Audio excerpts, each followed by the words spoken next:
Mais uma vez, boa noite. Eu quero agradecer demais todo mundo que está aqui. Eu queria... Vou começar orando. Tem sido dias... Eu sempre falo as minhas falas nos últimos 2 anos, começando falando assim. Tem sido dias difíceis. Hoje, especificamente, eu sobrevivi a um almoço de família. Então, estou aqui para contar meu relato. Mentira, não é isso, não.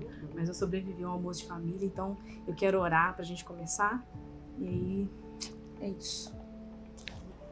Deus, muito obrigado, Jesus, pela tua bênção. Obrigado, Jesus, porque o Senhor é um Deus que está conosco, um Deus que tem sempre cuidado dos nossos corações, tem nos ajudado a ser melhores, ó Pai. Eu te entrego, Senhor Deus, minha vida, a vida de todos que estão aqui em teu altar. Nos ajude, Senhor Deus, ser luz, ser sal e ser figuras, meu Deus, que têm impacto e que fazem a diferença no reino de Deus, ó Pai. É assim que eu te oro nessa noite. Amém. Queria começar falando que estava... Semana passada que o Gibran fez esse convite meio inesperado. Você sabe como é que o Gibran é, né, gente? Mas eu hesitei muito, sabe? Em aceitar, em estar aqui, fazer esse convite do Gibran, de estar aqui hoje falando para vocês sobre, pela data do 20 de novembro. Não só por eu me achar meio aquém, né? De, nossa, teologia, essas coisas. Eu não estudei isso, não tenho, né? Expertise, não sei muito sobre isso. Mas também... por eu sofrer com a minha própria identidade. Sofrer, me sentir indigna, né, de estar aqui ocupando esse espaço, porque também é um espaço de poder. Estar aqui na frente falando com vocês é um espaço de poder. É como se eu estivesse ocupando um lugar indigno que não é meu, que eu não deveria estar. Estar aqui falando sobre o 20 de novembro, sabe? Porque o racismo, ele nasce disso. Ele nasce dessa segregação de tirar pessoas do poder, tirar elas dos espaços que elas poderiam estar e colocar outros, geralmente os brancos, homens brancos. E é muito difícil para mim estar aqui, não só para lidar com toda a minha identidade, com todas as questões raciais que nós temos no país, mas é porque eu sei que tem muitos irmãos e irmãs nos seus espaços de fé que são negros retintos e não têm a oportunidade de estar nesse espaço aqui. Não tem oportunidade de estar nesse espaço que eu considero um espaço de poder e que eu considero um privilégio. Então, é desconfortável. É desconfortável para mim e eu não vou mentir. É nesses desconfortos nossos é que a gente aprende. E é nesse lugar de desconforto que eu quero levar vocês hoje. Mas eu quero levar vocês hoje a esse profundo desconforto. Esse desconforto que é ser negro no Brasil de hoje. Mas esse é um espaço que ele me parece desconfortável também, porque nós sofremos por muitos anos no nosso país com o mito da democracia racial. Vocês já ouviram falar sobre a democracia racial? A democracia racial é uma ideia que implementaram na cabeça de muitos brasileiros de que nós somos um país multirracial que vive em paz entre as raças. Eles acreditaram tanto nesse potencial de desmobilizar com esse discurso que eles implementaram várias políticas de embranquecimento no nosso país. Como, por exemplo, quando eles foram lá, fizeram propaganda para os italianos virem migrarem para o Brasil. Políticas de embranquecimento, ideias eugenistas de limpeza da raça que criaram estruturas que se tornaram quase intransponíveis para quem é negro no país de hoje. O racismo no Brasil, ele é tão eficiente, ele foi tão eficiente nas suas armadilhas que ele conseguiu destruir o nosso senso de identidade. Se você passar na rua e perguntar para as pessoas qual é a raça que elas têm, muitas delas não sabem responder. Algumas, como eu, talvez teriam vergonha de dizer que é negra, porque se sente desconfortável em dizer que uma outra pessoa mais retinta tenha o mesmo lugar, o espaço de privilégios que eu tenho. Essa habilidade que o racismo conseguiu construir no nosso país, ela destruiu brilhantemente muitos traços culturais, operou um plano brilhante de conseguir nos desmobilizar como raça e como povo. Para além disso, ela criou entre nós, negros e negras desse país, níveis. Entre o negro de pele clara como eu e o negro de pele escura, muita distinção. Nem se comparam. E essa distinção, ela nos desagrega, ela nos oprime e ela nos destroça. O racismo, ele é um daqueles ídolos que fala na Bíblia como um ladrão que vem roubar, matar e destruir. O racismo é isso. Ele rouba, ele mata, ele destrói.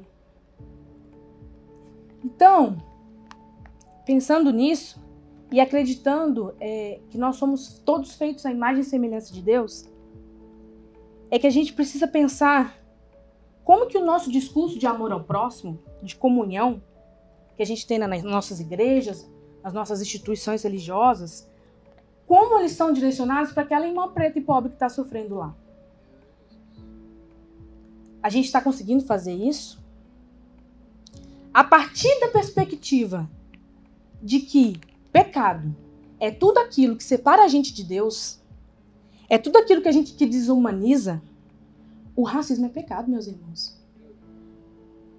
O racismo ataca diretamente a imagem de Deus. Ele ataca porque ele desumaniza pessoas por causa da sua raça. O racismo é um pecado que ele desafia e rompe a lógica e a perspectiva de Deus de reconciliação, coletividade e santa proposta de união. O último mapa da violência, o vídeo acabou que roubou um pouco das minhas falas, de 2016, ele fala que os jovens brancos têm 14% menos chance de serem mortos por arma de fogo do que um jovem negro no país.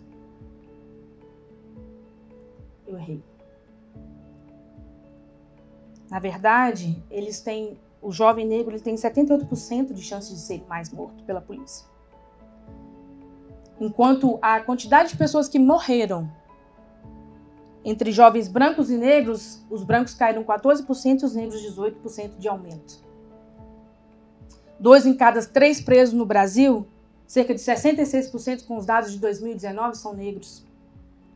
O desemprego, ele é 71% maior entre as pessoas de raça negra. Segundo dados do IPEA, do Instituto de Pesquisa e Estatística, a chance de um jovem negro ser assassinado aos 21 anos por arma letal, seja ela pela polícia ou por disputa de gangues, é 147% maior. Ser jovem negro no Brasil é andar com um alvo nas costas. Meu Deus. O homem negro e a mulher negra não são feitos à imagem e semelhança de Deus, meus irmãos? Por quê? Por que nós aceitamos que estes irmãos e essas irmãs sejam impedidos de exercer domínio sobre as suas vidas, crescer, multiplicar e frutificar? Quantos pretos vocês veem nos seus espaços de fé, nas igrejas, nas grandes igrejas, nesses espaços de poder? Quantos exercendo cargos de liderança? E nos tribunais, que não esteja sentado no banco dos réus? Onde se encontram essas pessoas em nossa sociedade?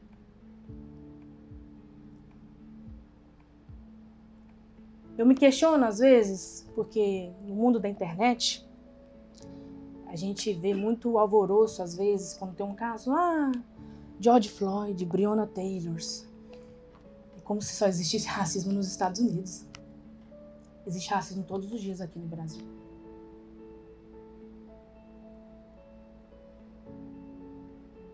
E às vezes eu me questiono porque nós somos capazes de ver uma imagem de um senhor negro que morre no supermercado, eles colocam um guarda-sóis tampando e o supermercado permanece aberto. Nós nos indignamos com o Breonna Taylor, tantos outros, George Floyd. Mas e nossos amarildos? E E nossas Marias? E nossas Marielles? E nossos Malês?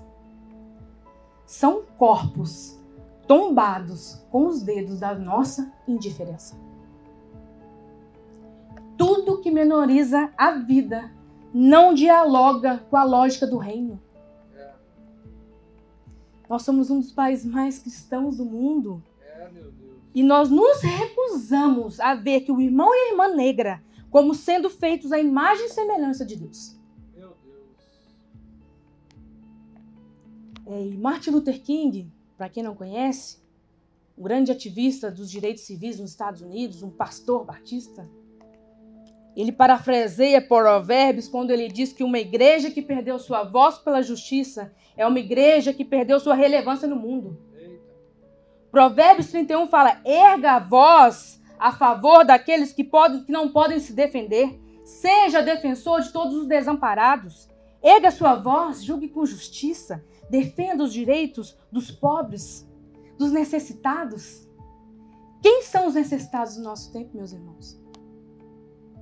Eu poderia trazer para vocês aqui várias teologias, várias exégeses, hermenêuticas, todas essas parafernálias que a gente utiliza para tentar explicar e justificar para vocês que o racismo é uma invenção que eles tentaram basear na Bíblia, que obviamente não tem sentido algum. Mas para mim, existem 2 versículos chaves importantes para a gente pensar nessa noite. O primeiro, eu queria que vocês abrissem comigo, em Gálatas. Gálatas 3, do 26 ao 28. Se alguém quiser ler.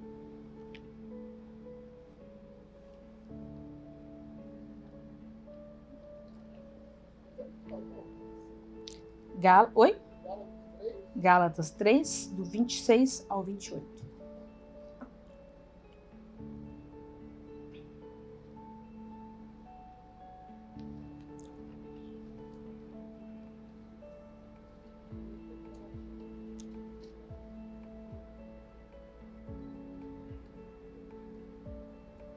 Se ninguém quer ler, eu vou ler então. Todos vocês são filhos de Deus mediante a fé em Cristo Jesus. Pois o que em Cristo foram batizados, de Cristo se revestiram. Não há judeu nem grego, nem escravo nem livre, homem nem mulher, pois todos são um em Jesus Cristo. O outro, Gênesis 1, 27 e 28.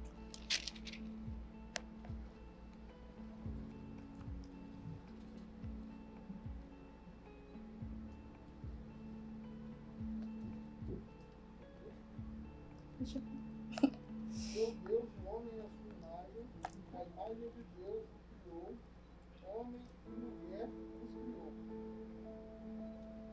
Deus os abençoou, Deus os carne, piedade nas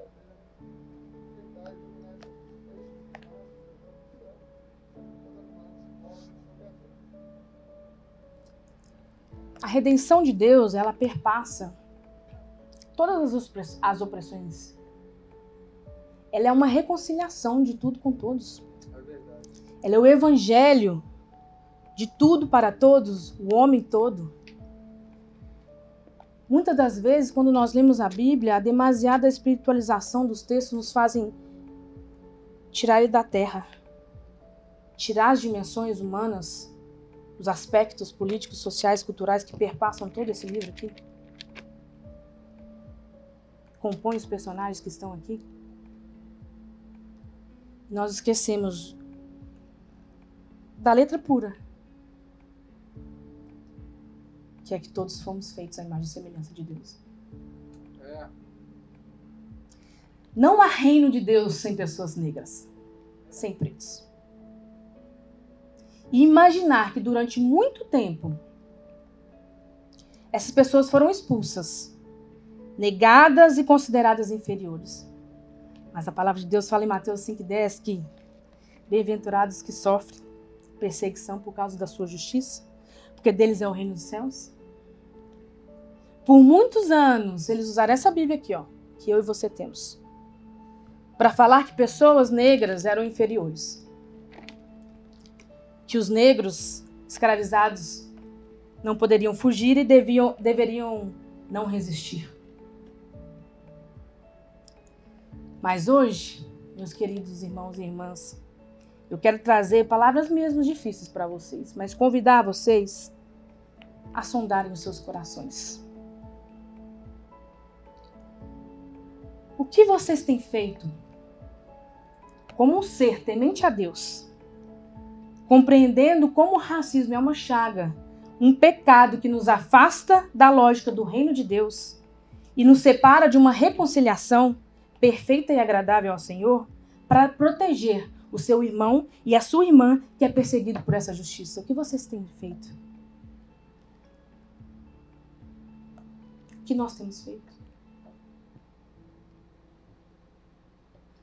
Michelle Higgins, uma ativista do movimento Black Lives Matter, ela é uma diretora de música de uma igreja Salt City, em St. Louis, nos Estados Unidos. Ela disse em uma conferência missionária estudantil, a Urbana 15, em 2015, que ela acredita que o inativismo, não fazer nada, ele não é ódio. Mas ele também não é amor, não. E ele, muitas vezes, por não ser amor, ele se torna um inimigo, ele se torna um empecilho. Porque nos falta a habilidade em se importar, em ter nossos corações destroçados pelas histórias de sofrimento. E isso é um inimigo. E é um inimigo da unidade e é um inimigo da nossa fé. Em cima do murismo, não é ódio, mas ele com certeza não é amor. Amor é movimento. Amor é ação e é cumprimento da palavra de Deus em Provérbios 31. Erga sua voz, igreja. É seu dever. Hebreus 11:1 é aquela famosa parte da Bíblia que a gente gosta de recitar para explicar para as pessoas o que é fé. Ela fala em diferentes versões assim. A fé mostra a realidade daquilo que a gente espera. Ela nos dá a convicção das coisas que a gente não vê. A fé é o firme fundamento das coisas que esperamos, a evidência das coisas que a gente não vê. Qual que é a realidade daquilo que a gente está esperando hoje, no nosso país de hoje? O que é esperança? O que esperançamos com a nossa fé? Nós esperamos redenção de corpos, mentes, almas? O fim do conflito na Palestina? O fim do encarceramento em massa da nossa juventude negra? O fim dos sistemas injustos de opressão nesse mundo? Mesmo sabendo que talvez, por olhar a história, saber que nosso tempo de vida nós não vamos conseguir ver o fim disso, a concretização do fim dessas opressões, a gente tem que ter fé naquilo que traz esperança. Vidas negras importam é uma evidência das coisas que não se podem ver.